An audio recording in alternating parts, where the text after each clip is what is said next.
Hope you guys had a great weekend. Let's go ahead and jump into this pre-market brief. We have a short trading week this week. We're starting off with Bitcoin. Looking at it, it's sitting at 67,823, a lot better than the drop that we had last week to about 60,000. But we're going to get more into detail about Bitcoin and the crypto markets in just a few. First, we're going to take a look at how the averages ended last week, and we will build from there. So we had the Dow Jones in the week at plus 0.10%, pretty much breaking even. The S&P also breaking even at plus 0.05%, and the NASDAQ ending the week at negative 0.22%. So pulling back just slightly.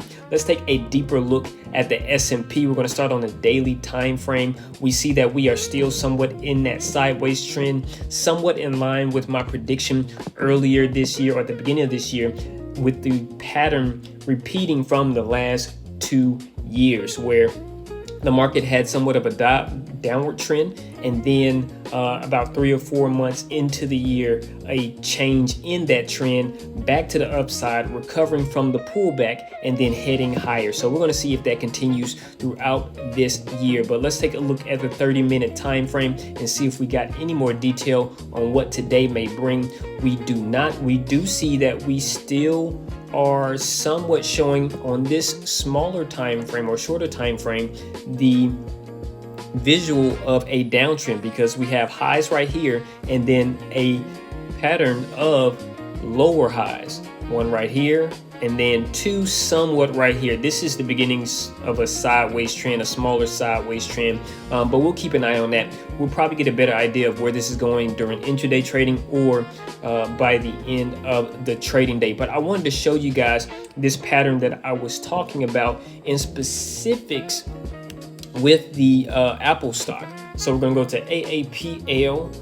That is the Apple stock. We're going to go to the monthly time frame, right? So this is the Apple stock. Now, what I want to show you guys is this stock is showing us that we're repeating the same pattern that we had, that the market has over the past 2 years. So this is this year. So we had December pullback, January pullback, and February is still pulling back, right?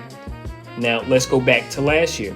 This is December of 2024 into 2025.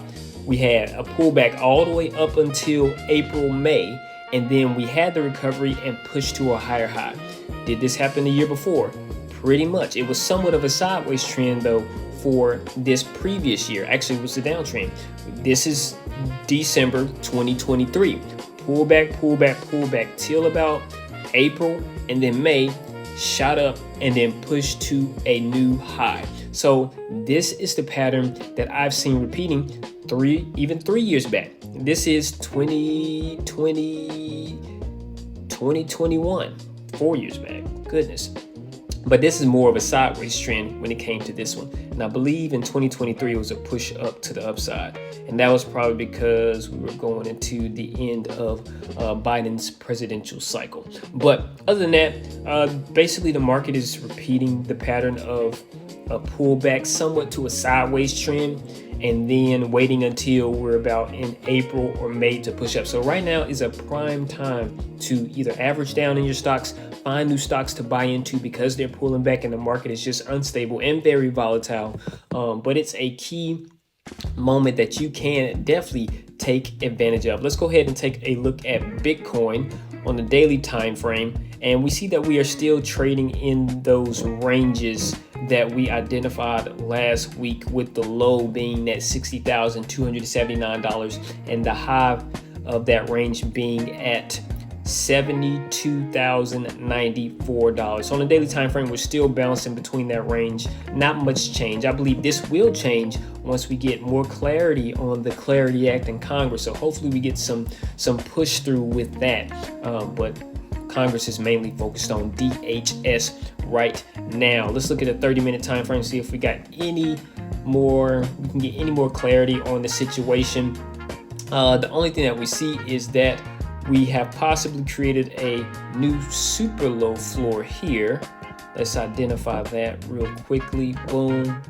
At 67,295, and our most recent low that we somewhat broke through in the last 30 minutes or so as of 5:25 this morning, right here, that we're somewhat bouncing on right now at, what is that?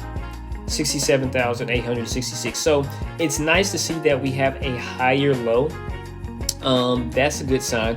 What we would like to see is a higher high and a bounce to the upside, obviously. But in general, we're just still in a sideways trend. We won't get any more clarity until after the market opens and we're into intraday trading on the direction of the market. We do have some economic data coming out today. That involves advanced retail sales and home builder confidence. Now, the housing market has been in a drought. It's in a downtrend, actually. So beware those who own houses out there. But let's look at global markets and see where they sit on the day and how they are handling this short trading week. We had the Kospi Korean markets ending in the negative today at negative 0.28%. The Nikkei ending in the negative also at negative 0.42%. And the Taiwan market, they might still be closed because that's still the plus 0.61% on the day. Actually, this might be the ending numbers from last week because I think they might be on I don't know how many day holiday. But let's look at the European markets. They are in the green right now. We have the Stoxx 600, which is the overall European markets at plus 0.2%. We have the CAC French markets at plus 0.1% and the DAX German markets plus 0.17. So we might be in the green after we get into the trading day today. But not too much to discuss today. I wanted to share with you guys some information regarding major news this weekend. So if you did not know, if you don't keep up with geopolitics, Marco Rubio, he's the Secretary of State of the United States. He gave a speech this weekend at the 2026 Munich Security Conference, which is one of the major conferences in the world in regards to national security and intelligence. Now, I'm going to play certain parts of this, but all of this relates to one of the stocks that's a major player now positioning itself as a major player in the game. But here are a few of the main points that he made. I'm going to start with 608. And while we are prepared, if necessary, to do this alone, it is our preference and it is our hope to do this together with you, our friends here in Europe. For the United States and Europe, we belong together. America was founded 250 years ago, but the roots began here on this continent long before. The men who settled and built the nation of my birth arrived on our shores carrying the memories and the traditions and the Christian faith of their ancestors as a sacred inheritance, an unbreakable link between the old world and the new. Now, one main point to make about this information or about this speech is that he's bringing a softer tone to what Donald Trump brings a harsh tone to. Donald Trump wants the best for Europe. He wants the best for the NATO alliance, but he's just upfront about the truths, which a lot of people can't handle. Marco Rubio is giving a softer tone to we're hard on everybody and the European countries and our allies around the world because we want the best for them. Let's go forward to 719. We Americans may sometimes come off as a little direct and urgent in our counsel. This is why President Trump demands seriousness and reciprocity from our friends here in Europe. The reason why, my friends, is because we care deeply. We care deeply about your future and ours. And if at times we disagree, our disagreements come from our profound sense of concern about a Europe with which we are connected, not just economically, not just militarily. We are connected spiritually and we are connected culturally. We want Europe to be strong. We believe that Europe must survive because the two great wars of the last century serve for us as history's constant reminder that ultimately our destiny is and will always be intertwined with yours. Because we know.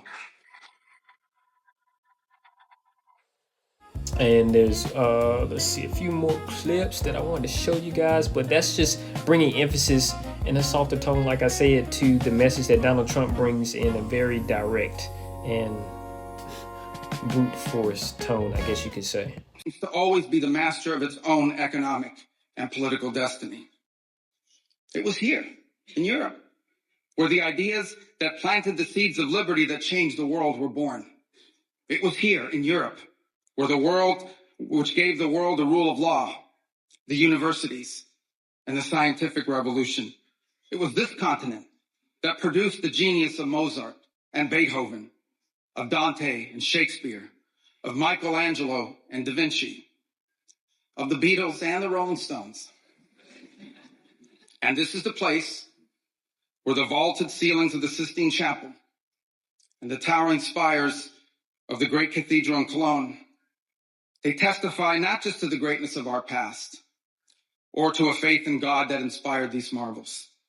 They foreshadow the wonders that await us in our future.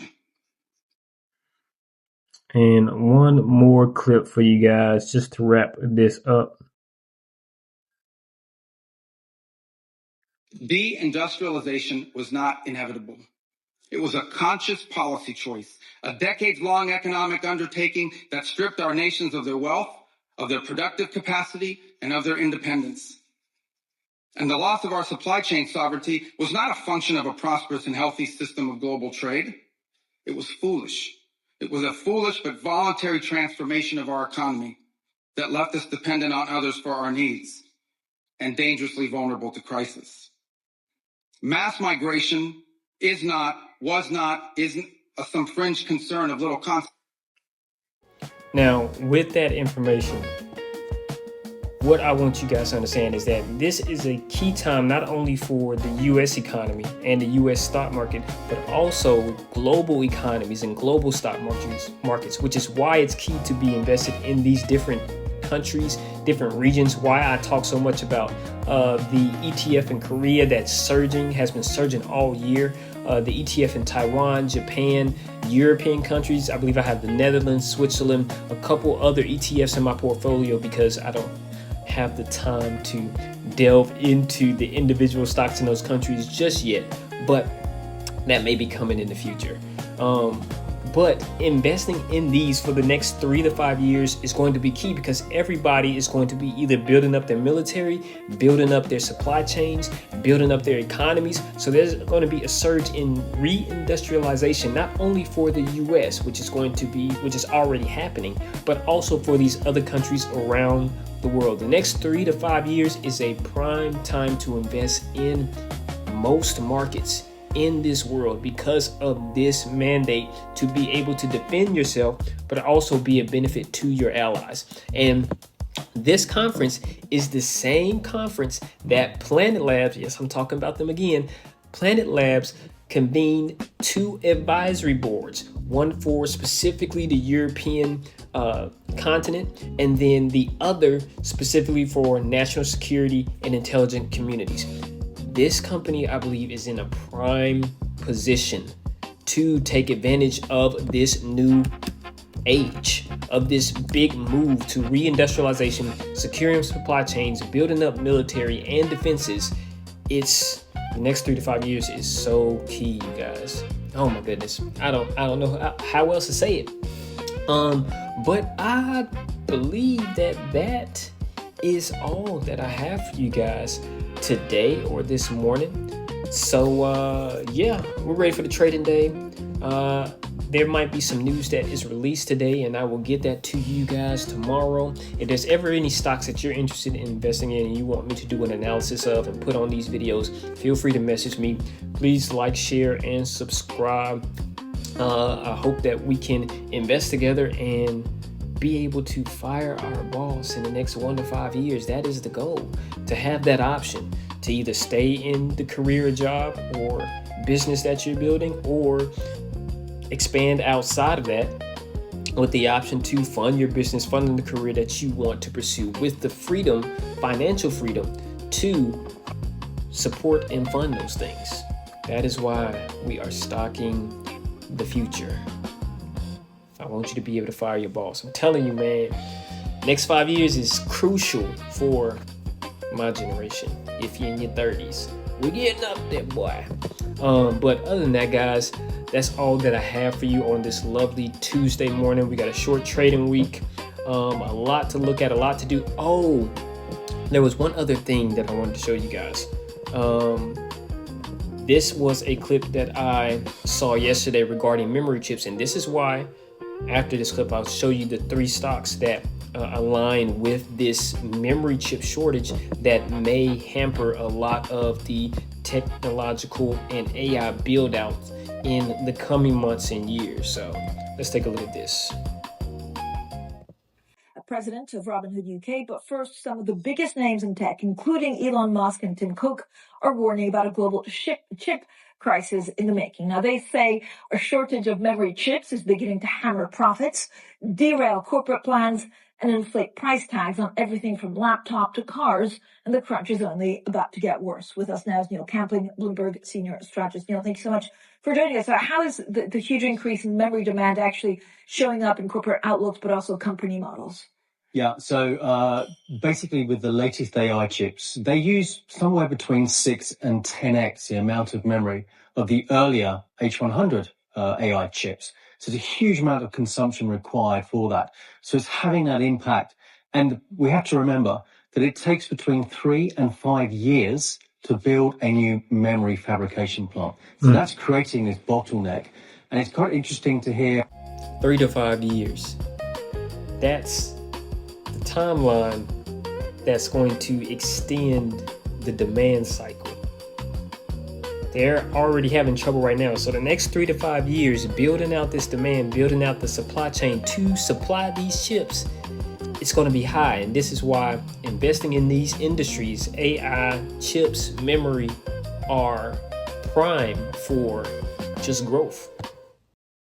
Yeah, that the world's largest memory chip maker, Samsung, are also saying they'll also be impacted negatively because, of course, they make smartphones, they make PCs and TVs, etc. So while they win on one hand, they also lose on the other.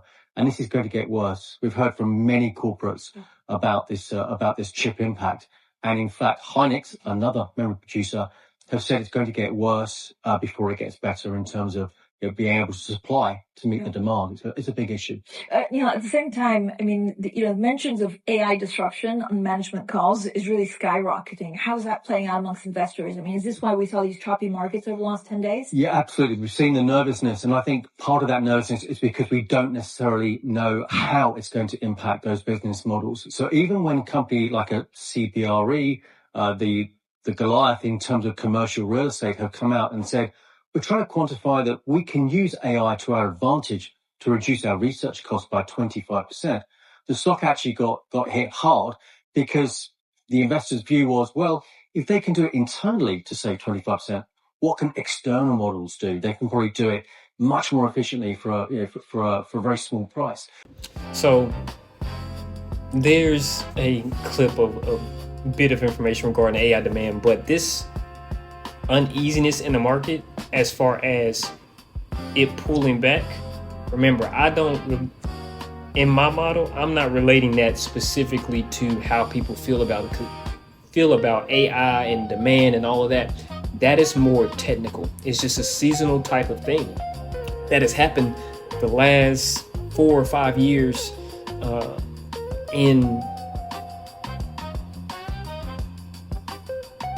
consistently. So it's, people may chop it up to be that, but even in last earnings seasons, when companies were producing high profits and they were basically, stable companies, there wasn't anything that was showing that the consumer demand was going down or anything like that. This same situation happened. Stocks were still going down, regardless of if they pushed through earnings and beat. So I don't chop it up to be this, because the fundamentals The numbers, earnings reports are all in line, but definitely take advantage of this. Stock the future. We're trying to fire our boss in a few years, and I will talk with you guys tomorrow. Have a great Tuesday.